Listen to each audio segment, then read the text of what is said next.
everyone, welcome to Study for Elvers. Hope you all are doing great. As you all know that we were doing ionic equilibrium. So today's topic is ionization constants, ionization of water and pH scale, common ion effect. So आज के हमारे ये topics रहेंगे ionic equilibrium के. So let us start the topic that is ionization constant. अब ये ionization constant क्या होगा? आयनाइजेशन कांस्टेंट हम एसिड्स का, बेसिस का एंड वाटर का डिस्कस करेंगे. ओके, सो देखो यहाँ पे क्या है, HA मैंने कोई एसिड लिया है. एसिड जो है वो डिसोशिएट हो रहा है टू आयंस में. एक H पॉजिटिव, ए क्या आएगा, A नेगेटिव. अगर मैं आपको कहूँ कि आप इक्विलिब्रियम कांस्टेंट लिखें इसका, तो इक्विलिब्रियम कांस्टेंट क्या आएगा, दैट इज प्रोडक्ट्स की कंसंट्रेशन ओवर रिएक्टेंट्स की कंसंट्रेशन. तो क्या आ जाएगा, H पॉजिटिव A नेगेटिव की कंसंट्रेशन ओवर HA की कंसंट्रेशन. लेकिन हम एसिड्स की बात कर रहे हैं तो यहाँ पे जो KC है उसको हम रिप्लेस करेंगे KA के साथ, A फॉर एसिड. ओके, सो यहाँ पे KA कितना आ जाएगा, H positive A negative over HA. ये सभी की कॉन्सेंट्रेशंस है. तो इसी को हम क्या कहेंगे, आयोनाइजेशन कांस्टेंट. ये आयोनाइजेशन कांस्टेंट किसका हो गया, दैट इज एसिड्स का. सो अब क्या होता है, हमारे पास कुछ वीक एसिड्स भी होते हैं. कौन कौन से होते हैं वीक एसिड्स, लाइक CH3COOH हो गया, HCOOH हो गया, C6H5COOH, H2CO3, HF, HCN, okay, H2S. ये सभी क्या है, हमारे पास वीक एसिड्स हैं. Okay, among the weak acids the acid which has Ka value is large is a stronger acid. अब इनमें से देखो, स्ट्रॉन्ग होता है, एक वीक होता है. अब ये जो मैंने आपको वीक दिए हैं, इनमें भी कौन सा स्ट्रॉन्ग है, ठीक है. तो जिसकी भी आयोनाइजेशन कांस्टेंट की वैल्यू ज़्यादा होगी, वही जो है स्ट्रॉन्गर एसिड होगा. लाइक अब यहाँ पे क्या है, देखो आप कह सकते हो कि स्ट्रॉन्गर एसिड वो भी हो सकता है जिसमें जो है H पॉजिटिव की कंसंट्रेशन ज़्यादा होगी, ठीक है. So here Ka does not depend upon the initial concentration of reactant. बिल्कुल, जब भी कोई रिएक्शन होती है, जो उसकी स्टार्टिंग की मीन्स आप कह सकते हो कि स्टार्टिंग जो रिएक्टेंट्स हैं उनकी कंसंट्रेशन कितनी हमने ली है, कंसीडर की है, उस पर डिपेंड नहीं करता है Ka की वैल्यू. क्योंकि जब इक्विलिब्रियम आ जाता है तब उनकी क्या कंसंट्रेशन है उन पर डिपेंड करता है. ओके, और Ka की वैल्यू टेम्परेचर पे भी डिपेंड करती है कि कितना हम टेम्परेचर ले रहे हैं. Arrange in the order of increasing acidic character. ये देखो, मैंने यहाँ पे जो एसिड्स लिए हैं तो ये सभी वीक हैं, लेकिन हमें ये जानना है चारों में से लेकिन स्ट्रॉन्ग कौन सा है, ठीक है ना. तो यहाँ पे आपको Ka की वैल्यूज़ दी हुई है. सो जिसकी भी Ka की वैल्यू ग्रेटर है, ऑब्वियसली वो जो है स्ट्रॉन्गर होगा among these weak acids. Okay, so आप देख सकते हो HNO2 की सबसे मैक्सिमम वैल्यू है as compare to HF and CH3COOH and HCN. तो सबसे वीक जो रहेगा वो रहेगा HCN. ओके, मीन्स आपको वहाँ पे Ka की वैल्यूज़ दी हो सकती हैं और आपको ऑर्डर पूछा जा सकता है, 2 वैल्यूज़ भी दी हो सकती हैं. सो आपको बस कॉन्सेप्ट जो है यहाँ से पकड़ना है. सो नेक्स्ट है हमारे पास वीक बेसिस. अब हमने एसिड्स की बात कर ली, अब हम वीक बेसिस की बात करते हैं. यहाँ पे सपोज मेरे पास क्या है, मेटल हाइड्रोक्साइड है, MOH. तो ये डिसोशिएट हो गया दो आयंस में, कौन कौन से, M positive plus OH negative. अगर मैं यहाँ पे केमिकल इक्विलिब्रियम लिखना चाहूँ तो कैसे लिखा जाएगा, M पॉजिटिव OH नेगेटिव की concentration over reactant means MOH की कंसंट्रेशन. ऑब्वियसली अगर आप OH की कंसंट्रेशन को इंक्रीज़ कर रहे हो तो ऑब्वियसली बेसिसिटी जो है वो इंक्रीज़ होगी. और या फिर आप कह सकते हो कि बेसिसिटी तब इंक्रीज होती है जब Kb, मतलब ये इक्विलिब्रियम कांस्टेंट, यहाँ पे हम Kb को यहाँ पे आयोनाइजेशन कांस्टेंट ही कहेंगे. आयोनाइजेशन कांस्टेंट की अगर वैल्यू ग्रेटर है तो वो बेस जो है स्ट्रॉन्ग होगा. ओके, स्ट्रॉन्ग बेसिस यहाँ पे दिए हुए हैं. देखो और एक बात और याद में रखनी है, आपको ध्यान में रखनी है कि जो वीक यहाँ पे वीक बेसिस हैं और एक स्ट्रॉन्ग बेसिस होते हैं, ठीक है. सिमिलरली एक स्ट्रॉन्ग एसिड्स होते हैं, एक वीक एसिड्स होते हैं. तो जो स्ट्रॉन्ग बेसिस होंगे वो तो कम्प्लीटली डिसोशिएट हो जाएंगे। जैसे NOH एक स्ट्रॉन्ग बेस है, वो कम्प्लीटली डिसोशिएट हो जाएगा आयंस में। कोई भी पोर्शन जो है, कोई भी कंसंट्रेशन जो है उसकी लेफ्ट हैंड साइड में रिएक्टेंट में नहीं रहेगी। ओके, कम्प्लीटली वो प्रोडक्ट्स में कन्वर्ट हो जाएगा और वहाँ पे कोई इक्विलिब्रियम भी नहीं होगा। स्ट्रॉन्ग की बात कर रही हूँ मैं। अब यहाँ पे आप एग्जांपल देख सकते हो, मैंने कुछ बेसिस लिए हुए हैं यहाँ पे और मैंने आपको KB की वैल्यू दी हुई है, ठीक है। तो जिसकी भी KB की वैल्यू ग्रेटर होगी वो सबसे अच्छा मीन्स स्ट्रॉन्ग मान सकते हो आप बेस होगा। तो यहाँ पे आप देख पा रहे हो कि CH3 ट्वाइस NH जो है उसका KB की वैल्यू ग्रेटर है, तो आप उसको क्या करोगे, उसको स्ट्रॉन्ग बेस मानोगे। ओके, जैसे कि आप देख पा रहे हो यहाँ पे 5.4 इंटू 10⁻⁻⁴ इज ग्रेटर, ठीक है, देन अदर टू वैल्यूज। सो आप कह सकते हो कि ये क्या है, स्ट्रॉन्ग बेस है। सो जितना KB बड़ा होगा उतना ही वो स्ट्रॉन्ग बेस होगा। Next law is very important. ये लॉ बहुत इंपॉर्टेंट है। जितने भी हमारे फर्दर टॉपिक्स हैं, जहाँ अभी मैंने आज की वीडियो में करवाने हैं टॉपिक्स, उसमें ये यूज़ होगा, ठीक है, इसको आप इग्नोर नहीं कर सकते। सो होता क्या है, that is Ostwald's dilution law. अब ये होता क्या है, देखो, the degree of dissociation alpha of a weak electrolyte is directly proportional to the square root of the dilution. एक बात यही कि जो स्ट्रॉन्ग एसिड्स होते हैं वो तो कम्प्लीटली डिसोशिएट हो जाते हैं, लेकिन जो वीक एसिड होता है या वीक बेस होता है वो कम्प्लीटली डिसोशिएट नहीं होते, ठीक है। तो उनकी जो डिसोसिएशन है, डिग्री ऑफ डिसोसिएशन है, वो किस पे डिपेंड करेगी, square root of the dilution. Okay, कितना आप उसमें जो है वाटर ऐड कर रहे हो, ठीक है। वाटर ऐड करना मीन्स कितना आप उसमें वॉल्यूम इंक्रीज कर रहे हो। तो जो डिग्री ऑफ डिसोसिएशन है वो डिपेंड करेगा वॉल्यूम की स्क्वायर रूट पे।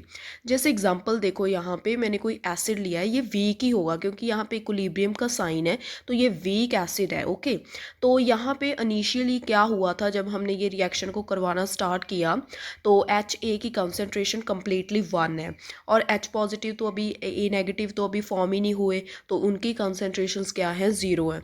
लेकिन एट इक्विलिब्रियम क्या होगा, जो HA की कंसेंट्रेशन रह जाएगी वो कितनी होगी, 1 माइनस अल्फ़ा।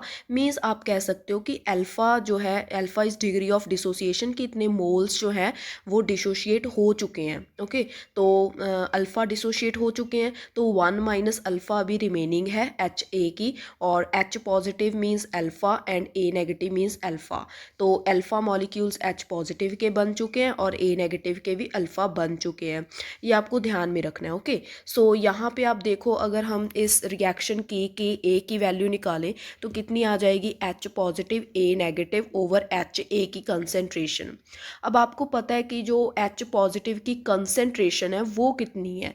देखो यहाँ पे 1 माइनस अल्फ़ा ये मोल्स को रिप्रेजेंट कर रहा है, अल्फ़ा एंड अल्फ़ा ये मोल्स को रिप्रेजेंट कर रहा है, बट फॉर्मूला में हमें कंसेंट्रेशन चाहिए, तो कंसेंट्रेशन क्या होगी, that is moles per litre होता है ना। कंसेंट्रेशन इज मोल, कितने मोल्स हैं और कितने लीटर मीन्स कितना वॉल्यूम लिया गया है। तो हमने वॉल्यूम को कंसीडर किया है कि ये सारा प्रोसेस V वॉल्यूम में है। ओके, कितना वॉल्यूम V, तो H पॉजिटिव की कंसेंट्रेशन कितनी आ गई, alpha over V। A negative की भी कितनी आ जाएगी, अल्फ़ा ओवर V। HA की 1 माइनस अल्फ़ा ओवर B। सभी वैल्यूज़ को आप पुट कर दोगे KA की वैल्यू में, मीन्स आयनाइजेशन कांस्टेंट या फिर इक्विलिब्रियम कांस्टेंट। तो यहाँ पे जब आप सॉल्व करोगे, KA जो है आपके पास alpha square over V into 1 minus alpha जो है आ जाएगा। अब यहाँ पे मैंने आपको लास्ट वीडियो में ये बताया था कि जो वीक इलेक्ट्रोलाइट्स होते हैं, आपको अगर याद है तो, जो स्ट्रॉन्ग होते हैं उनका जो अल्फ़ा होगा वो तो 1 होगा, ठीक है, लेकिन जो वीक होंगे उनका अल्फ़ा बहुत कम होता है। Means degree of dissociation for weak electrolytes वो बहुत कम होता है, अप्रॉक्सीमेट 0.05 के करीब ही रहता है। तो जो डिनोमिनेटर में आप देख रहे हो 1 माइनस अल्फ़ा, अगर हम इसको देखें तो ये करीब 1 के ही इक्वल है, ठीक है ना, अप्रॉक्सीमेट ये 1 के ही इक्वल है क्योंकि अल्फ़ा इज़ टू स्मॉल, ठीक है। तो आप यहाँ पे इसको मीन्स निगलेक्ट कर सकते हो कि A इज़ इक्वल टू जो है अल्फ़ा स्क्वायर ओवर V आ जाएगा, और यहाँ से आप डायरेक्टली जो है अल्फ़ा की वैल्यू फाइंड कर सकते हो, और यू कैन से रिलेशन जो है फाइंड कर सकते हो degree of dissociation and equilibrium constant या फिर आयनाइजेशन कांस्टेंट के बीच में।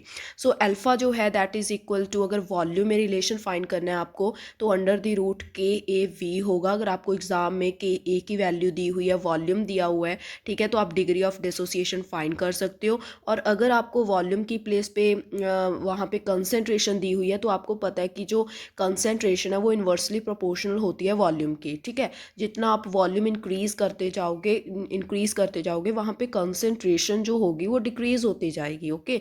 और जितना वॉल्यूम कम करते जाओगे वहाँ पे कंसेंट्रेशन इंक्रीज होती जाएगी। सो कंसेंट्रेशन होगा तो KA/C आ जाएगा। और अगर आपने बेसिस के केस में कंसीडर करना है तो KA की प्लेस पे क्या आ जाएगा, KB। ओके, क्लियर हो गया ना आपको। सो इसके साथ के आप न्यूमेरिकल्स जो है आप ट्राई कर सकते हो। नेक्स्ट है हमारे पास कुछ एसिड्स होते हैं जिनको हम मोनोबेसिक एसिड कहते हैं। मोनोबेसिक का मतलब होता है कि आपके पास जो H है वो 1 होना चाहिए।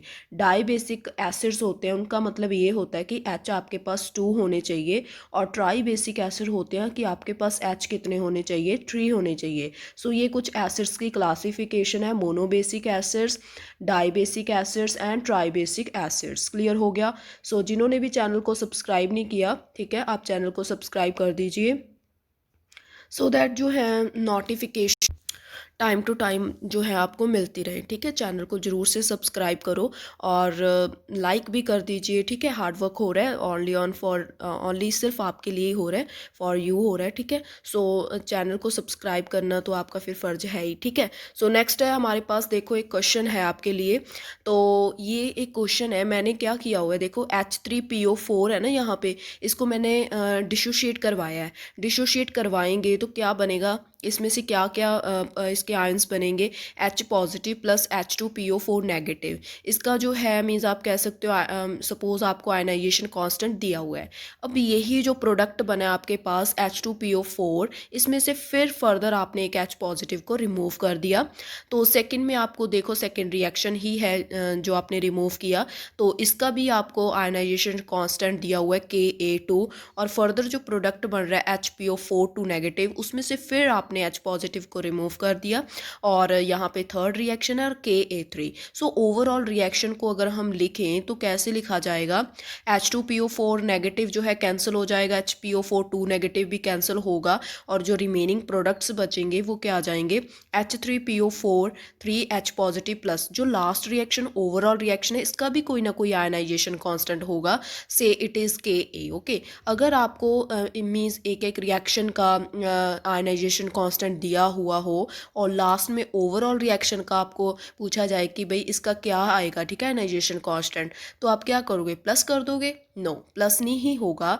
मैंने आपको ये भी लास्ट वीडियोस में बताया था कि अगर ओवरऑल रिएक्शंस में आपको इक्विलिब्रियम कांस्टेंट फाइंड करना होगा तो आपने मल्टीप्लाई करना होता है, ठीक है। थोड़ा सा फर्स्ट पार्ट और 2 पार्ट जिन्होंने अच्छे से देखा है, ठीक है, उनको रिमेंबर हो गया होगा कि यस ऐसे ही होगा। तो यहाँ पे क्या होगा, देखो अगर आपने ओवरऑल रिएक्शन का आयनाइजेशन कांस्टेंट फाइंड करना है तो ऊपर वाले जो कांस्टेंट्स हैं उनको जस्ट मल्टीप्लाई कर दो, आपके पास आ जाएगा Ka, ठीक है। तो एक बात और यहाँ पे आपको ध्यान में रखनी है कि जो Ka1 है वो ग्रेटर होगा as compare to Ka2 and compare to Ka3। क्यों, क्योंकि जो फर्स्ट है रिएक्शन उसमें आप H3PO4 देख रहे हो, वो सबसे ज़्यादा स्ट्रॉन्ग एसिड है तीनों में से। तीनों लेफ्ट वाले देखो, H3PO4, H2PO4 negative, HPO4 negative, इन तीनों में से जो H3PO4 है that is a stronger acid. So जो स्ट्रॉन्गर एसिड होगा, मैंने आपको बताया था कि उसकी K की वैल्यू क्या होगी, ग्रेटर होगी।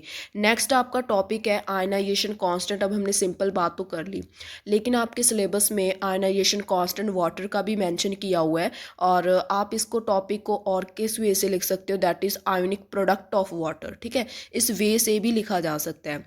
अब यहाँ पे देखो एक रिएक्शन लिखी हुई है, इस रिएक्शन को हम ऑटो प्रोटोलिसिस कहते हैं। क्यों क्यों कहा जाता है, क्योंकि देखो यहाँ पे हमने 2 मॉलिक्यूल्स ऑफ वाटर को रिएक्ट करवाया है। एक H2O तो क्या कर रहा है, H पॉजिटिव को रिमूव कर रहा होगा, और दूसरा जो है H पॉजिटिव को गेन कर रहा होगा, ठीक है। तो यहाँ पे ये कुछ रिएक्शन है, इसको ऑटो प्रोटोलिसिस कहेंगे। अगर मैं कहूँ कि इसका इक्विलिब्रियम कांस्टेंट लिखा जाए तो कैसे लिखा जाएगा, दैट इज प्रोडक्ट्स की कंसंट्रेशन ओवर रिएक्टेंट की कंसंट्रेशन। क्लियर।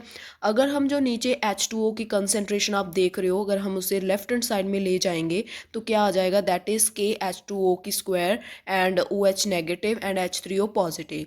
यहाँ पे जो है आपको लर्न करना है कि जो के इंटू H2O की कंसनट्रेशन की स्क्वायर है, इसे हम कंसीडर करेंगे KW। यही तो मेन बात है यहाँ पे, इसको ही हम KW कहेंगे, ठीक है। KW is equal to OH negative and H3O positive. अगर वाटर की बात करें तो वहाँ पे कौन कौन से आयंस होते हैं, H पॉजिटिव और OH नेगेटिव ही होते हैं ना। तो इनकी जो प्रोडक्ट है, इनकी कॉन्सेंट्रेशंस की प्रोडक्ट है, उसे हम आयोनिक प्रोडक्ट ऑफ वाटर कहते हैं। क्लियर, वेरी सिंपल सिंपल सी बात है ये तो। लेकिन एक आपको बात याद रखनी है कि कई बार H3O पॉजिटिव की जगह पे H पॉजिटिव भी दिया हो सकता है, उसमें कोई आपको इतना मीन्स चेंज करने की ज़रूरत नहीं है। आप H3O पॉजिटिव भी लिख सकते हो, H पॉजिटिव भी लिख सकते हो, एक ही बात है। क्योंकि आपको पता है कि जो H पॉजिटिव है वो सिंगल एग्जिस्ट नहीं करता, तो H3O पॉजिटिव ही एग्जिस्ट करता है। सो इन दोनों में से आप कुछ भी जो है यूज़ कर सकते हो। आयोनिक प्रोडक्ट ऑफ वाटर का यही फॉर्मूला है। सो रिमेंबर इट, अच्छे से ध्यान से इसमें ध्यान में रखो इसे, क्योंकि अब ये यूज़ होगा। क्लियर। सो नेक्स्ट है do not depend upon water but depend on temperature. ये जो KW की आप वैल्यू देख रहे हो ना, ये डिपेंड नहीं करती कि रिएक्शन में आप जो वाटर के मॉलिक्यूल्स ले रहे थे या रिएक्टेंट्स ले रहे थे वहाँ पे उन पे डिपेंड नहीं करेगी, ठीक है। वाटर पे डिपेंड नहीं करेगी कितना आपने वाटर लिया है, लेकिन टेम्परेचर पे डिपेंड करेगी, ठीक है। लेकिन आपको ये बात भी ध्यान में रखनी है कि एक फ़िक्स आपने स्टैंडर्ड माना है यहाँ पे। स्टैंडर्ड क्या है, यही है स्टैंडर्ड कि अगर आप 298 केल्विन की बात कर रहे हो और 25 डिग्री सेल्सियस की बात कर रहे हो, तो दैट मीन वहाँ पे KW की वैल्यू फ़िक्स है। ये भी आपको एग्ज़ाम में 1 मार्क में आ सकता है कि एट दिस टेम्परेचर जो आयनिक प्रोडक्ट ऑफ वाटर होता है वो कितना होता है। तो आपको याद में रखना है कि 10⁻⁻14 होगा, ये फ़िक्स है। और यही टेम्परेचर पे फ़िक्स है। मैंने अभी आपको कहा कि टेम्परेचर पे डिपेंड करेगी, और अगर आप टेम्परेचर को इससे भी ज़्यादा इंक्रीज़ करोगे तो ऑब्वियसली KW की वैल्यू भी जो है वो चेंज होगी, इंक्रीज़ होगी, ठीक है जी। सो ये पॉइंट यहाँ पे मेन था। नेक्स्ट आप देख पा रहे हो कि इसी अगर हम ऊपर वाले एक्सप्रेशन को लिखें, KW is equal to H positive की कंसनट्रेशन होती है इंटू OH नेगेटिव। अगर तो जो सोल्यूशन है वो न्यूट्रल हुआ तो फिर जो है दोनों की कंसनट्रेशन इक्वल होंगी।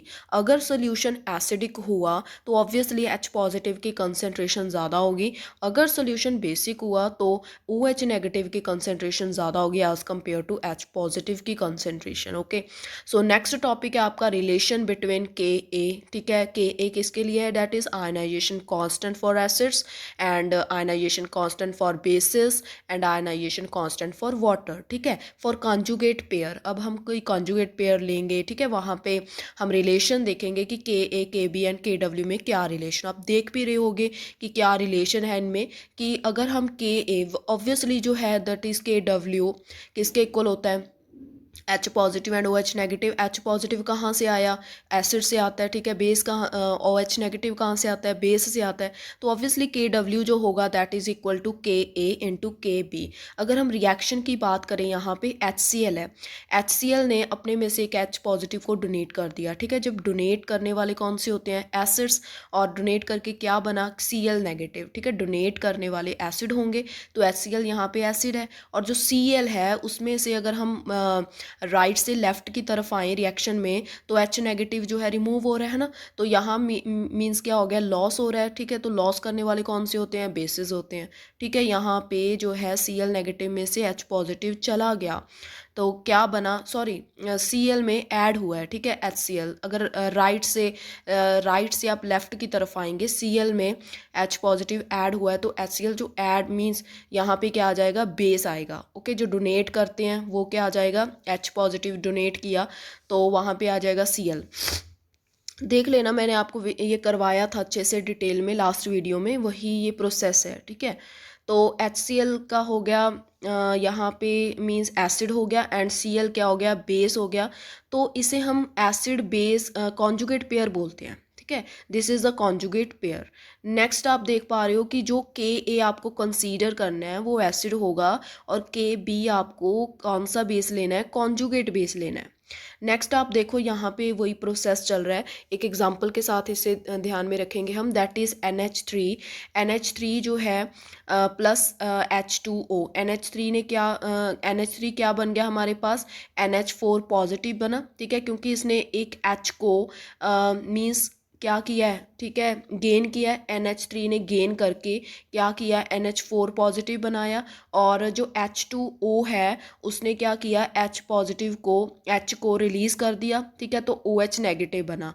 तो यहाँ पे जो NH3 है उसने गेन किया तो बेस हुआ, तो आप देख सकते हो कि इसका जो कॉरस्पॉन्डिंग है वो कॉन्जुगेट एसिड हुआ।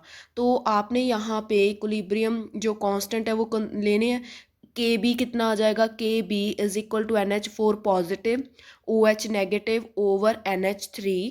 और अगर आप यहाँ पे NH4 पॉजिटिव प्लस वाटर ये वाली रिएक्शन है, ठीक है, मीन्स इसको आप रिवर्स करके लिखो तो क्या आ जाएगा, रिवर्स करो इसका, NH4 positive plus H2O that is equal to H3O positive plus NH3।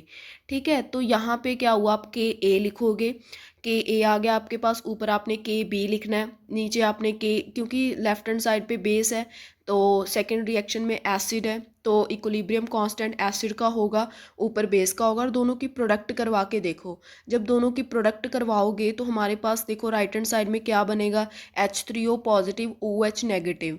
तो यहाँ पे आप देख पा रहे हो कि Ka इंटू के बी किसके इक्वल आ गया, KW, एंड आपने यही से क्या कर दिया, इसको प्रूव कर दिया कि यस एसिड और बेस का जो इक्विलिब्रियम कांस्टेंट होता है वो किसके इक्वल होगा, दैट इज वाटर के इक्विलिब्रियम कांस्टेंट के। और एक बात आपको यही से, इस एक्सप्रेशन से यही याद रखनी है कि अगर आप Ka की वैल्यू यहाँ से फाइंड करो तो कितनी आएगी, KW ओवर KB। और यहाँ से आप देख सकते हो कि जो Ka है वो इन्वर्सली प्रोपोर्शनल होगा KB के। अगर आप एसिड की जो है आयनाइजेशन कांस्टेंट को इंक्रीज करोगे तो जो बेस का आयनाइजेशन कांस्टेंट है वो डिक्रीज होगा। और एक बात और यहाँ से ध्यान में रखनी है कि जो स्ट्रॉन्ग एसिड्स होते हैं उनका जो कॉन्जुगेट होता है वो वीक बेस होगा। ये तो पता है कि एसिड का कॉन्जुगेट बेस होगा, लेकिन स्ट्रॉन्ग एसिड लोगे तो वीक बेस होगा, और अगर स्ट्रॉन्ग बेस लोगे तो उसका कॉन्जुगेट वीक एसिड होगा। नेक्स्ट है pH ऑफ सोल्यूशन। अब ये भी आपके टॉपिक जो है मेंशन है सिलेबस में, ठीक है, pH ऑफ सोल्यूशन। अब इसको देख लेते हैं क्या होता है ये बहुत इंपॉर्टेंट टॉपिक है, और आप कह सकते हो इंटरेस्टिंग भी है, ठीक है। तो यहाँ पे आपको एक तो फॉर्मूला ही लर्न करना है, यहाँ पे सिंपल सा, that is pH is equal to minus log base 10 H3O positive.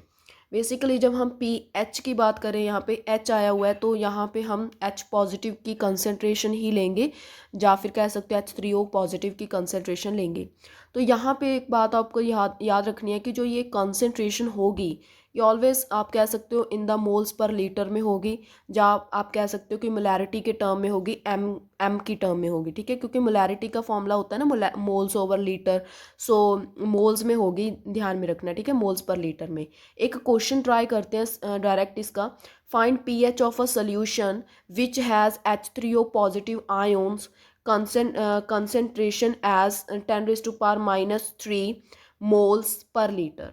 तो यहाँ पे क्या है, आपको कंसेंट्रेशन दे रखी है H3O पॉजिटिव की कितनी, 10⁻³ और जस्ट आपको pH फाइंड करना है, ठीक है। डायरेक्टली फॉर्मूला जो है आप अब लगाओगे और फॉर्मूला में पुट कर दोगे, H3O की कंसेंट्रेशन मोल्स पर लीटर में ही गिवन है आपको, तो क्या होगा, जो 3 पावर में है वो कितना आ जाएगा, आगे आ जाएगा 3 log 10 बेस 10।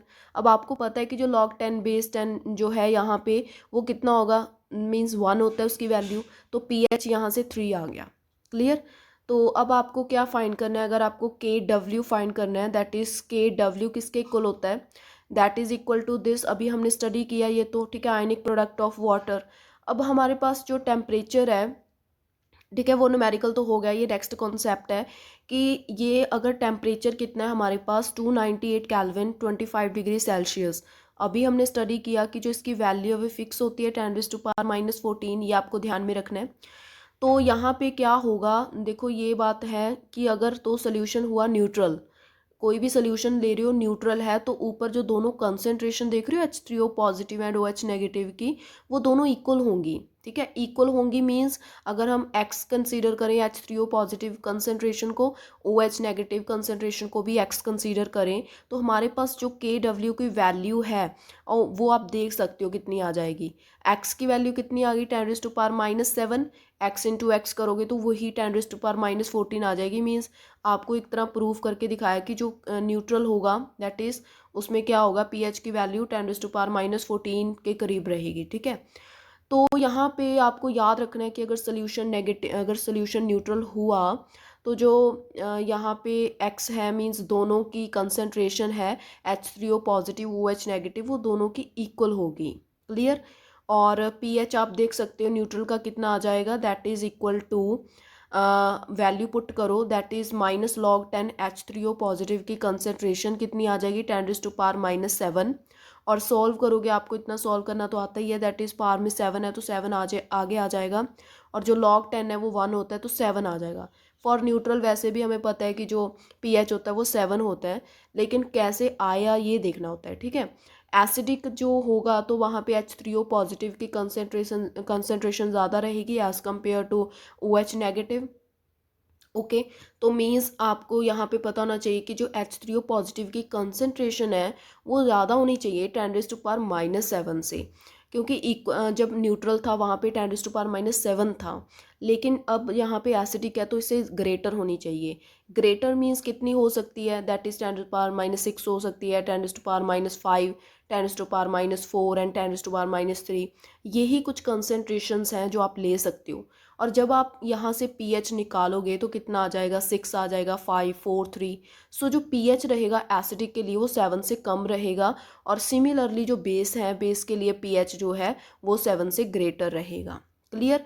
और ये भी आपको बात याद में रखनी है कि जो मैक्सिमम कंसंट्रेशन होगी H3O पॉजिटिव को 10⁻⁻14 हो सकती है, और मिनिमम कंसंट्रेशन 1 हो सकती है। OH नेगेटिव की मैक्सिमम 1 हो सकती है और मिनिमम 10⁻⁻14 हो सकती है। नेक्स्ट अब जो pH का टॉपिक है इस पे हम देखेंगे कि ये कौन से फैक्टर पे डिपेंड करेगा। जो pH है वो टेम्परेचर पे डिपेंड करता है। कैसे, देखो अगर आप टेम्परेचर को इंक्रीज़ करोगे तो जो K की वैल्यू है वो, ठीक है, उसमें चेंज आएगा। अब यहाँ पे देखो मैंने क्या किया, मैंने जो आयनिक प्रोडक्ट है वाटर की वो मैंने टेम्परेचर 63 डिग्री सेल्सियस रखा, और वहाँ पे जो KW की वैल्यू होगी वो 10⁻⁻13 होगी। अब जब न्यूट्रल है तो मैंने आपको बताया था कि दोनों इक्वल होंगे, और जो x की वैल्यू देखो यहाँ पे फाइंड करके, क्योंकि अब आपको यहाँ पे क्या दिया हुआ है देखो 10⁻⁻3, ठीक है। KW कितना आ गया, x², x फाइंड करो कितना आ जाएगा, KW आपको गिवन है, पुट कर दो वैल्यू, और जब आप देखोगे यहाँ पे 10⁻⁻6.5 आया, ठीक है।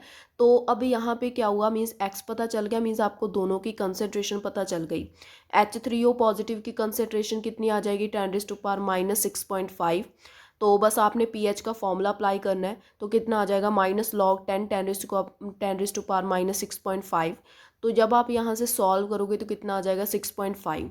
तो दैट मीन अब यहाँ पे न्यूट्रल जो है, क्योंकि आपने चेंज किया है टेम्परेचर को, तो देखो न्यूट्रलिटी का जो pH है वो भी चेंज हो गया, 6.5 पे अब जो न्यूट्रल रहेगा। क्लियर।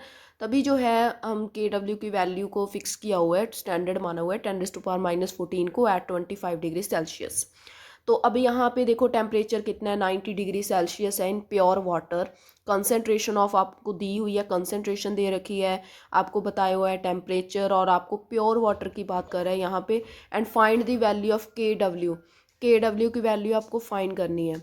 अब जो KW होता है वो किसके इक्वल होता है, that is product of H3O positive and OH negative.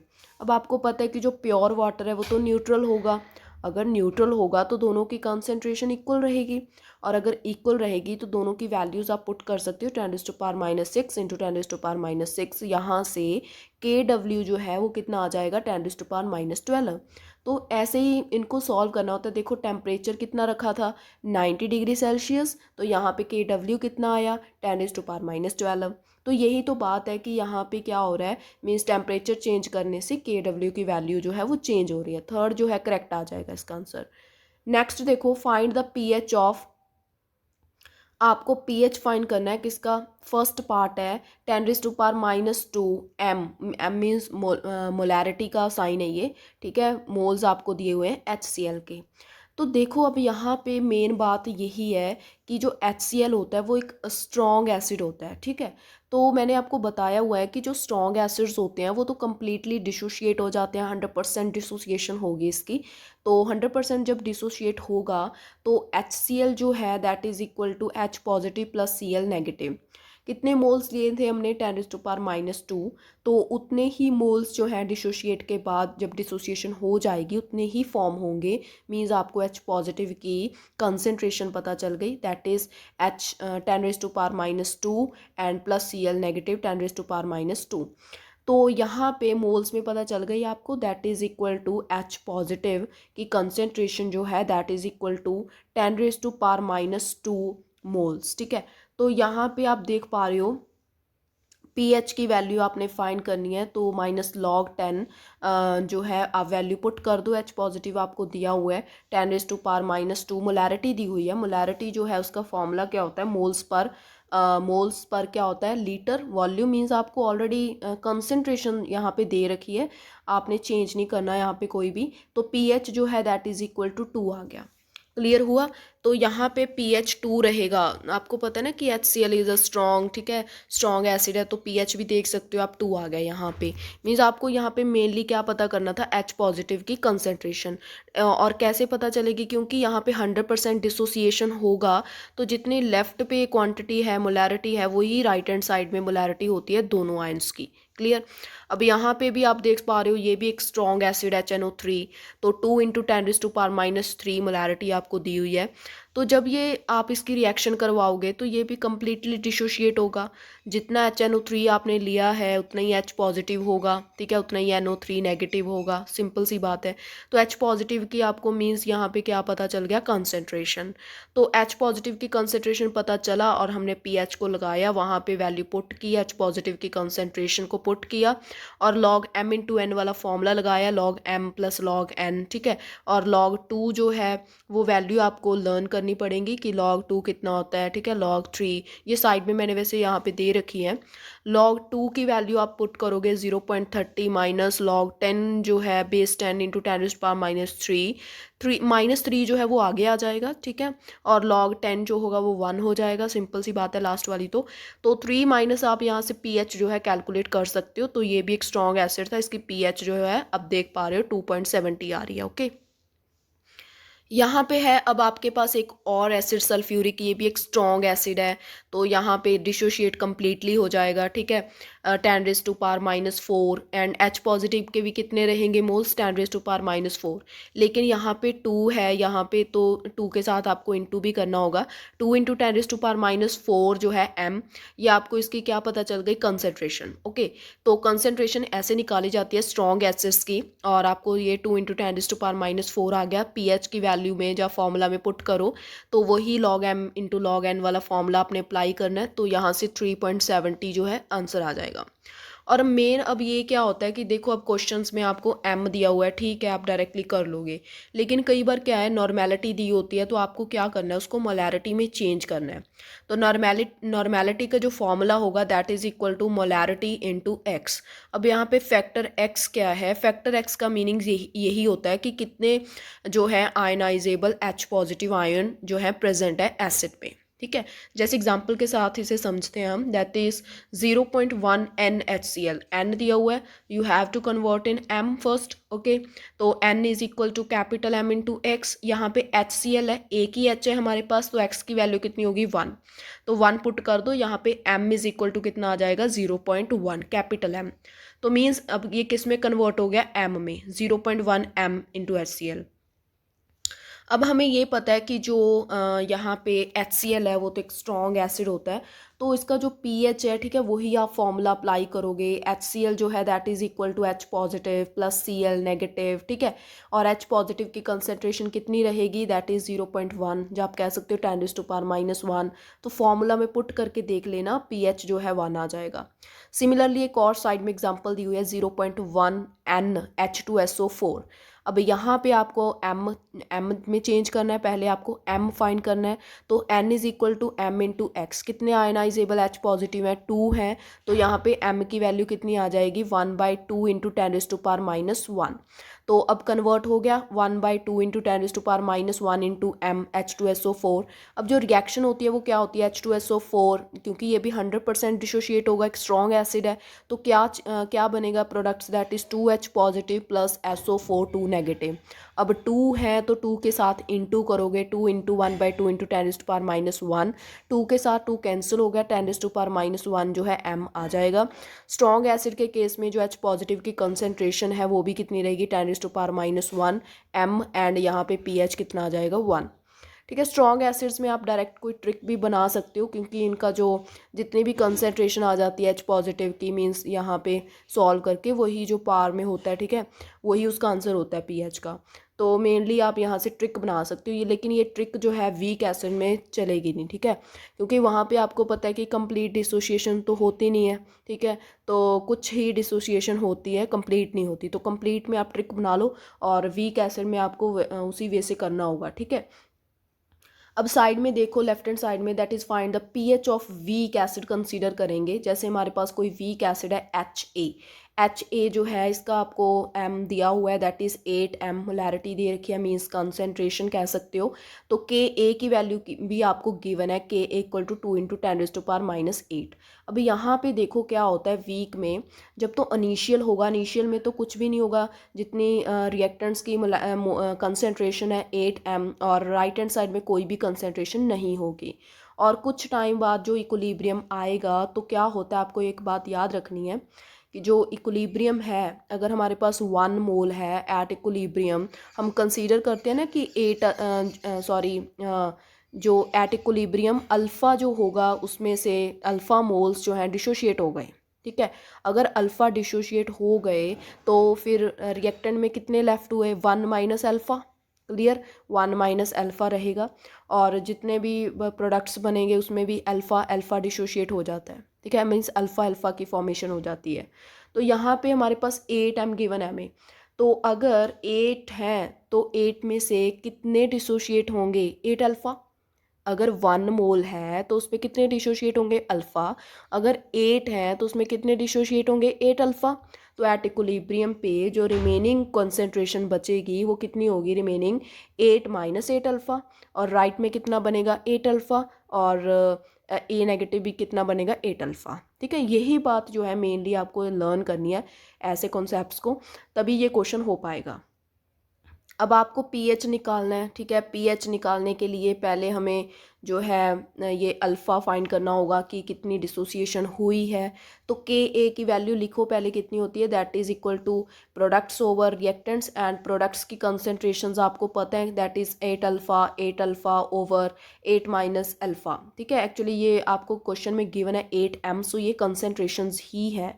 तो उसके बाद आपने थोड़ा सॉल्व किया इसे, 8 alpha square over 1 minus alpha. 1 minus alpha में से जो अल्फ़ा आप इग्नोर करोगे, मीन्स निगलेक्ट करोगे, क्योंकि 1 काफ़ी बड़ा होता है, ठीक है, अल्फ़ा काफ़ी छोटा होता है, तो 8 अल्फ़ा स्क्वायर आ जाएगा। तो आपको पता है कि जो अल्फ़ा का फॉर्मूला होता है दैट इज़ इक्वल टू, मैंने स्टार्टिंग में बताया था, under the root Ka over concentration, ठीक है, Ka ओवर कंसनट्रेशन। कंसनट्रेशन मतलब, या फिर आप कह सकते हो कितनी दी हुई है 8, तो Ka ओवर 8 आ गया। Ka की वैल्यू भी आपको क्वेश्चन में गिवन है अभी, तो इसकी वैल्यूज़ पुट कर दो, तो सॉल्व करके 1/2 इंटू 10⁻⁻4 आ गया। लेकिन अभी आपको H पॉजिटिव की कंसनट्रेशन चाहिए। H पॉजिटिव की कंसनट्रेशन देखो ऊपर एट इक्विलिब्रियम कितनी है, 8 अल्फ़ा, तभी हमने अल्फ़ा फाइंड किया है, ठीक है। और अल्फ़ा फाइंड हो गया तो जस्ट इसमें पुट कर दो वैल्यू, तो 4 इंटू 10⁻⁻4 M आ गया। सो मेनली तो हमें यही पता करना था कि H पॉजिटिव की कंसनट्रेशन कितनी है, और अगर आपको एग्ज़ाम में दी हुई है तो फिर तो बहुत अच्छी बात है, ठीक है। H पॉजिटिव की कंसनट्रेशन आपको डायरेक्टली दे रखी है तो फिर तो अच्छी बात है, ठीक है। तो जस्ट आपने वैल्यू पुट करनी है फिर, तो pH is equal to minus log 10, ठीक है, बेस 10 इंटू जो H पॉजिटिव की कंसनट्रेशन कितनी है आप देख सकते हो यहाँ पे, और आपने log M इंटू एन वाला फॉर्मूला लगा देना, log M plus log n। उसके बाद आपने इसको सॉल्व कर लेना है, ठीक है। इतना log वाला प्रोसेस जो है आपको सॉल्व करना आ गया होगा। सो 3.4 जो है इसका आंसर आ जाएगा। नेक्स्ट है find the pH of base. अब ये बेस कौन सा है, स्ट्रॉन्ग बेस है, तो यहाँ पे क्या होगा, कंप्लीट डिसोसिएशन होगी। अभी हमने कौन सा लिया था, दैट इज़ वीक, ओके। तो अभी हम स्ट्रॉन्ग जो है यहाँ पे स्ट्रॉन्ग बेस की बात कर रहे हैं। हमने स्ट्रॉन्ग एसिड भी स्टडी कर लिया, वीक एसिड भी स्टडी कर लिया, और अब हम स्ट्रॉन्ग बेस देखते हैं। 0.1 एम में आपको NaOH दिया हुआ है, मीन्स हम 10⁻⁻1 भी कह सकते हैं।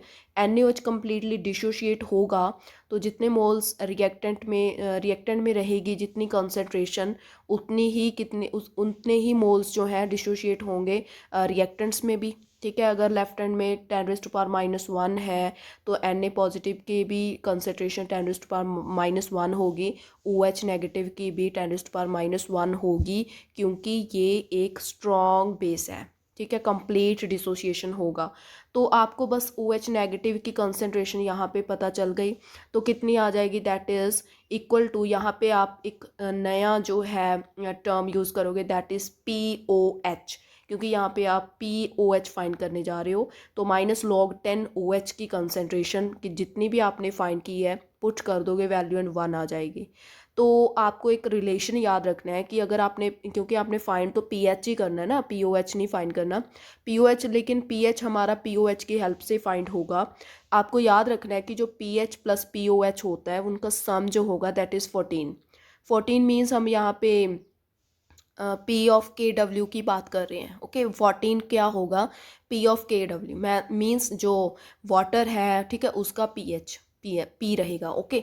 तो मीन्स बेसिकली सम याद रखना, आपको 14 होगा तो आप pH फाइंड कर सकते हो। 14 में से 1 गया, 13 आ जाएगा, pH जो है 13 आ गया। नेक्स्ट क्वेश्चन जो है that is 10⁻⁸ m NaOH। Again जो है NaOH एक स्ट्रॉन्ग बेस है, आपको यहाँ से pH फाइंड करना है। तो pH कैसे फाइंड होगा, देखो यहाँ पे ये क्वेश्चन काफ़ी इंपॉर्टेंट है, इसे ध्यान से सुनना, ठीक है। तो NaOH को आपने डिसोशिएट किया, Na positive plus OH negative, obviously एक स्ट्रॉन्ग बेस है तो जितनी कंसनट्रेशन NaOH की है उतनी OH नेगेटिव की रहेगी। तो OH की कंसनट्रेशन आपको पता चल गई, एंड POH जो है वो कितना आ गया, दैट इज़ 8, एंड PH जो है दैट इज़ कितना आ गया, 6। लेकिन मैंने अभी आपको ये कहा कि जो pH होती है बेसिस की, वो तो आपको भी पता है कि 7 से ऊपर रहेंगी, लेकिन ये तो pH हमारा 6 आ गया, ये तो 7 से कम आ गया। तो ये क्या इंडिकेट कर रहा है, ये तो इंडिकेट कर रहा है कि ये तो एक एसिड है। तो यहाँ पे क्या होगा, हमें यहाँ पे ये कंसीडर करना होगा कि जो ये NaOH है ये बहुत ज़्यादा डाइल्यूट है, it is a very dilute. So dilute consider करना है आपको। Now we have to consider it very dilute, here we consider it very dilute, then OH negative of NaOH, and तो यहाँ पे जो OH है, देखो डाइल्यूट का मतलब है कि NaOH जो है वाटर में काफ़ी ज़्यादा एडेड है, ठीक है, वाटर एडेड है। तो यहाँ पे जो OH होगा NaOH का भी कंसीडर करोगे आप, और जो OH है वो वाटर का भी इस केस में कंसीडर किया जाएगा। डिफरेंट सा क्वेश्चन है ये, तो आपको ऐसे केसेस में वेरी डाइल्यूट जो है मीन्स वहाँ पे कंसीडर करना है। तो OH नेगेटिव जो NaOH का है वो तो हमें गिवन है 10⁻⁸, ठीक है। और जो OH वाटर का होता है, अब वाटर का पता है ना आपको कितना OH रहेगा, OH नेगेटिव मैंने आपको बताया था जब न्यूट्रल वाली बात चल रही थी, तब बताया था कि जो OH नेगेटिव की कंसनट्रेशन होती है वाटर में वो कितनी होगी, 10⁻⁻7, ठीक है। तो दोनों को ऐड कर दो, आपके पास टोटल OH नेगेटिव कितना आ जाएगा, दैट इज़ दोनों को जब ऐड करोगे तो 10⁻⁻7 इंटू 10⁻⁸, और 10⁻⁸ जो क्वांटिटी है वो स्मॉल है, उसको आपने कॉमन निकाला, कॉमन निकाल के जो बचा दैट इज़ 10 + 1, एंड साइड में देख सकते हो 10⁻⁸ इंटू 11। अब आप जो है POH फाइंड करो, POH that is equal to -log 10 into concentration of OH negative. तो कितना आ जाएगा, देखो यहाँ पे मीन्स आपको OH नेगेटिव की कंसनट्रेशन पता चल चुकी है, पुट कर दो वैल्यू एंड इसको सॉल्व करो, थोड़ा सा सॉल्व करके जो है POH आपके पास आ जाएगा 6.96। अभी मैंने आपको बताया था कि जो रिलेशन होता है, ठीक है, POH और pH में, दैट मीन्स उनका सम 14 होगा, तो आप वहाँ से pH फाइंड कर सकते हो 7.04। तो अब ये वैल्यू बिल्कुल सही आ रही है, बेस के अकॉर्डिंग आ रही है, तो बेस के अकॉर्डिंग मीन्स ग्रेटर देन आ रही है 7.04, ओके, 7 से ग्रेटर आनी चाहिए चाहिए, तो अब ये करेक्ट है, लेकिन पहले करेक्ट नहीं था, ठीक है, 6 आ रहा था वो, तो फिर इंडिकेट कर रहा था एसिड को। अब जो है हम पीएच की बात कर रहे हैं, दैट इज़ स्ट्रॉन्ग एसिड्स के केस में। यहाँ पे हमने स्ट्रॉन्ग बेस की बात की है, ऊपर पीएच। सिमिलरली जो मैंने वीक एसिड्स में आपको करवाया था, ठीक है, वही न्यूमेरिकल उसी टाइप के आप ट्राई कर सकते हो वीक बेसिस के लिए, सिमिलर वे से ही होंगे ये सभी मैच्ड हैं। इसकी प्रैक्टिस आप कीजिए बुक से, तो आपके जो है पीएच के क्वेश्चन सॉल्व होने लगेंगे, ठीक है। पीएच ऑफ मिक्सचर्स, अब स्ट्रॉन्ग एसिड्स की बात करो, देखो दो मिक्सचर्स लिए हुए हैं हमने, तो दोनों ही स्ट्रॉन्ग एसिड्स हैं। 10⁻⁻2 MHCl प्लस 10⁻⁻2 MHNO3, एक 1 लीटर में है, दूसरा 2 लीटर में है। तो यहाँ पे क्या होगा, आपने एक डायरेक्टली ट्रिक के साथ इसे लर्न कर सकते हो। हमने क्या पीएच फाइंड करना है, पीएच के लिए हमें कॉन्सेंट्रेशन पता होनी चाहिए H पॉजिटिव की, तो मैंने डायरेक्टली ये वाला फॉर्मूला अप्लाई किया है। ये फॉर्मूला आपने तभी अप्लाई करना है जब आपके पास दोनों स्ट्रॉन्ग एसिड्स होंगे, और दूसरी बात दोनों मोनोबेसिक होंगे। मोनोबेसिक मीन्स दोनों एसिड्स में एक एक ही H पॉजिटिव होगा। Clear, 1 H positive is there. Just put the value जो भी आपको दी हुई है, ठीक है, तो आपके पास डायरेक्टली जो है H पॉजिटिव की कंसेंट्रेशन आ जाएगी, और जब H पॉजिटिव की कंसेंट्रेशन आ जाएगी तो आप तो क्या फाइंड कर सकते हो, पीएच। पीएच यहाँ से आप सॉल्व करके देख लेना, अकॉर्डिंग टू मी, ठीक है, 2 आ जाएगा, क्योंकि 10⁻⁻2 आ रहा है ना, तो यहाँ से सॉल्व कर लेना, 2 आ जाएगा। Clear, okay. नेक्स्ट टॉपिक है लास्ट आपका, कॉमन आयन इफेक्ट शो किया हुआ है। This is very important topic, क्योंकि इसके बाद हमारे जो है टॉपिक अभी रिमेनिंग रहेंगे, दैट इज़ सॉल्युबिलिटी, ठीक है, हाइड्रोलिसिस ऑफ सॉल्ट्स, एंड एक और था दैट इज़ सॉल्ट्स के बारे में ही है, एक बफर सोल्यूशन है, तो उनमें ये कॉमन आयन इफेक्ट यूज़ होगा, तो उसको ध्यान से आप देखो, स्टडी कर लो। That is common ion effect क्या होता है, देखो मैंने आपको बताया ना कि जो वीक एसिड्स होते हैं या फिर वीक बेसिस होते हैं, वो तो पहले ही कम डिसोशिएट करते थे, ठीक है ना, बहुत कम डिसोशिएट करते हैं, 0.05, ठीक है ना, करीब इसके। तो अभी क्या किया हमने हमने उसमें ना एक वीक इलेक्ट्रोलाइट्स में आपने स्ट्रॉन्ग इलेक्ट्रोलाइट्स को ऐड कर दिया, और स्ट्रॉन्ग इलेक्ट्रोलाइट्स को ऐड करने के बाद क्या हुआ, उनकी जो डिसोसिएशन पहले होती थी वो डिसोसिएशन अब और कम हो गई, ठीक है ना, डिसोसिएशन कम हो गई। पहले तो वो 0.05 करते थे डिसोसिएशन, लेकिन अब तो वो भी नहीं कर रहे, ठीक है ना, वो भी कम हो गई। मींस इसको ही हम कॉमन आयन इफेक्ट कहते हैं। लेकिन आपने स्ट्रॉन्ग इलेक्ट्रोलाइट ऐड कैसा करना है, ठीक है ना, ऐसा ऐड करना है स्ट्रॉन्ग इलेक्ट्रोलाइट की, जब आप वीक इलेक्ट्रोलाइट में जो भी आप वीक ले रहे हो इलेक्ट्रोलाइट, तो उन जो स्ट्रॉन्ग ले रहे हो उनका कोई ना कोई आयन जो है कॉमन होना चाहिए। मींस मेन यहाँ पे आयन कॉमन है, ठीक है। तो the suppression in dissociation of a weak electrolyte in the presence of strong electrolyte both having a common ion. Example के साथ देखो, जैसे मैंने एक वीक एसिड लिया और एक स्ट्रॉन्ग एसिड लिया है। वीक मैंने लिया HCN और स्ट्रॉन्ग मैंने लिया है KCN। हमें पता है कि जो वीक एसिड है वो आप इक्विलिब्रियम का साइन लगाओगे, क्योंकि हमें पता है कि ये कम्प्लीटली डिसोशिएट तो नहीं होता, तो H positive plus CN negative. अगर आप स्ट्रॉन्ग लोगे, स्ट्रॉन्ग का भी हमें पता है कि जो स्ट्रॉन्ग एसिड्स होते हैं वो कम्प्लीटली डिसोशिएट होते हैं, और यहाँ पे इक्विलिब्रियम का साइन नहीं आएगा, K positive plus CN negative. अब दोनों रिएक्शंस में देखो CN नेगेटिव कॉमन हो गया। जब आप HCN वाले सोल्यूशन में KCN डालोगे, तो जो वो डिसोशिएट हो रहा था HCN, वो भी जो है उसका मीन्स डिसोसिएशन कम हो जाएगी, सप्रेशन हो जाएगा, ठीक है ना। क्यों हुआ ऐसा, क्योंकि जब आप KCN को ऐड करोगे तो उस सोल्यूशन में CN की जो कंसंट्रेशन है वो इंक्रीज़ होगी। जब इंक्रीज़ होगी, तो हमने ली चैटलियर प्रिंसिपल पढ़ा था ना, कि जब इक्विलिब्रियम है राइट हैंड साइड पे, क्योंकि HCN के प्रोडक्ट्स में भी CN है और KCN आया और उसने भी CN को और ऐड कर दिया उसमें, ठीक है ना, तो कंसंट्रेशन जो है CN की वो इंक्रीज़ होने लगी। जब हमने पढ़ा था कि जब कंसंट्रेशन ऑफ प्रोडक्ट्स इंक्रीज़ होगी, तो जो रिएक्शन है, जो इक्विलिब्रियम है, वो शिफ्ट होगा बैकवर्ड। फॉरवर्ड होना चाहिए था, क्योंकि अगर आपने ज़्यादा से ज़्यादा डिसोसिएशन करवानी है तो फॉरवर्ड रिएक्शन होनी चाहिए थी, लेकिन ये तो बैकवर्ड होने लगी, ठीक है ना। तो जो इक्विलिब्रियम है वो शिफ्ट होगा बैकवर्ड। समझ आ गया। ली चैटलियर प्रिंसिपल के अकॉर्डिंग रिएक्शन मूव्स जो है backward, and dissociation of HCN जो है सुप्रेस्ड। वो और कम हो जाएगा। एक और एग्जांपल के साथ देखो, जैसे मैंने यहाँ पे वीक बेस लिया है NH4OH और डिसोशिएट होके क्या दे रहा है हमें NH4 positive plus OH negative. Strong base मैंने लिया है NH4Cl and NH4 positive plus Cl negative. ये तो 100% डिसोशिएट होगा क्योंकि ये स्ट्रॉन्ग बेस है। अब सोल्यूशन में NH4 पॉजिटिव की क्वांटिटी इंक्रीज होने लगी, NH4 पॉजिटिव की कंसनट्रेशन इंक्रीज होने लगी। तो जो ऊपर वाली रिएक्शन देख रहे हो ना, उसमें NH पॉजिटिव इंक्रीज होने लगा, कंसनट्रेशन इंक्रीज होने लगी। तो ऑब्वियसली जो NH4OH है वो डिसोशिएट नहीं हो पाएगा, ठीक है ना। तो जो रिएक्शन है वो बैकवर्ड जाएगी, इक्विलिब्रियम बैकवर्ड शिफ्ट होगा। तो equilibrium shift is backward, dissociation of NH4 positive जो है वीक इज सुप्रेस्ड, उसकी डिसोसिएशन कम हो जाएगी। एक क्वेश्चन है आपके लिए कि why the concentration of S2O negative ions from H2S decreases. ऐसे क्वेश्चन आपको आ सकते हैं एग्जाम में, ठीक है। रीज़न पूछा जा सकता है कि इसका रीज़न बताइए, ठीक है। वेरियस आपको वहाँ पे फैक्ट्स दे देंगे जिसमें आंसर जो आपका कॉमन आयन इफेक्ट रहेगा। कैसे?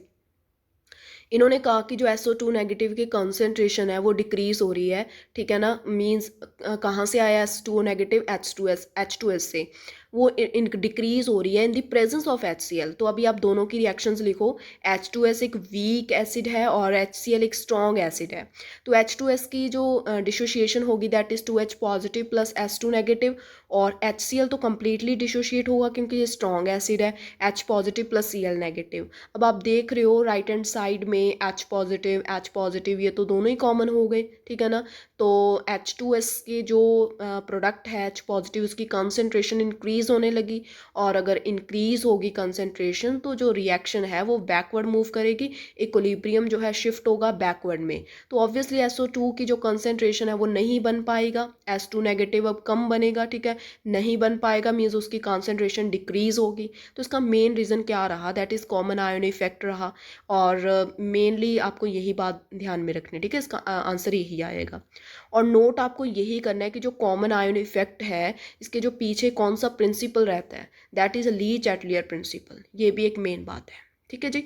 सो यही था आपका जो 3 टॉपिक्स थे। तो नेक्स्ट देखो यहाँ पे एक और क्वेश्चन है, ओके। तो ये क्वेश्चन जो है आपके लिए ही है, calculate the concentration of H positive ions in a solution of HCN with KCN, ठीक है। तो चलो देख लेते हैं इसे भी हमने दोनों रिएक्शंस को लिखा। इनिशियली जो HCN एक वीक, आपको मैंने बताया था वीक एसिड है, KCN एक स्ट्रॉन्ग एसिड है। इनिशियली आप देख सकते हो HCN की कंसेंट्रेशन C है, H पॉजिटिव 0, CN नेगेटिव 0, लेकिन KCN की जो है 1 है इनिशियली, और K0 एंड CN 0। लेकिन एक वीक जो एसिड होता है उसकी एट इक्विलिब्रियम अगर 1 मोल जो है वो अल्फ़ा डिसोशिएट कर रहा है, तो C जो है वो कितने डिसोशिएट करेंगे? C alpha. तो रिमेनिंग क्या रहेगा CN में? C minus C alpha. H positive की concentration C alpha, CN negative की कंसेंट्रेशन C अल्फ़ा। अगर KCN की बात करें, क्योंकि ये तो एक स्ट्रॉन्ग है तो कम्प्लीटली डिसोशिएट होगा, तो लेफ्ट हैंड साइड में 0 बन जाएगा और K पॉजिटिव 1 आ जाएगा, CN जो है 1 आ जाएगा। क्लियर? अगर हम अब लेफ्ट हैंड साइड देखो, लेफ्ट हैंड साइड का KA निकालो, कितना आ जाएगा? H positive CN negative over HCN। अब आपको H पॉजिटिव की कंसेंट्रेशन पता है? यस पता है हमें, that is C alpha. CN negative की पता है? दैस यस, क्योंकि यहाँ पे देखो क्या है, दोनों को ऐड किया गया, तो CN दोनों ऐड होंगे ना, HCN वाला भी CN और KCN वाला भी CN। तो कितने हो गए दोनों? CN की कंसेंट्रेशन कितनी होगी? C alpha plus 1। नीचे क्या आ जाएगा? C minus C alpha.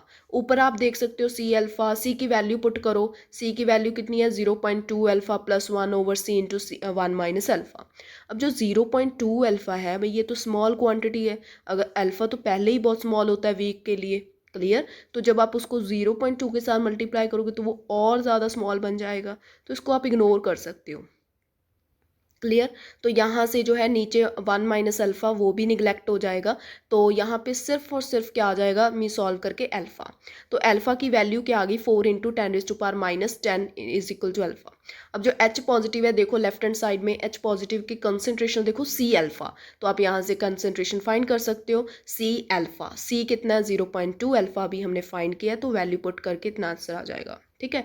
तो मैंने आपको मीन्स जो आपका पेपर रहेगा, लेवल रहेगा, ठीक है ना, वो तो इससे कहीं इजी रहेगा। फिर भी आपको जो है अगर टफ़ भी बनना चाहा इस बार पेपर, ठीक है, तो इससे टफ़ नहीं बनेगा, क्लियर। मीन्स अगर इजी रहा तो बिल्कुल कवर अप तो हो ही रहा है, लेकिन अगर फिर भी इसमें से इस चैप्टर में से आपको कुछ भी टफ रहेगा तो इससे ज़्यादा टफ नहीं आएगा। क्लियर, क्योंकि मैंने आपको सभी लेवल के क्वेश्चंस करवा दिए, कैसे कैसे क्वेश्चन आ सकता है कैसे नहीं, इससे ज़्यादा अब कुछ नहीं है।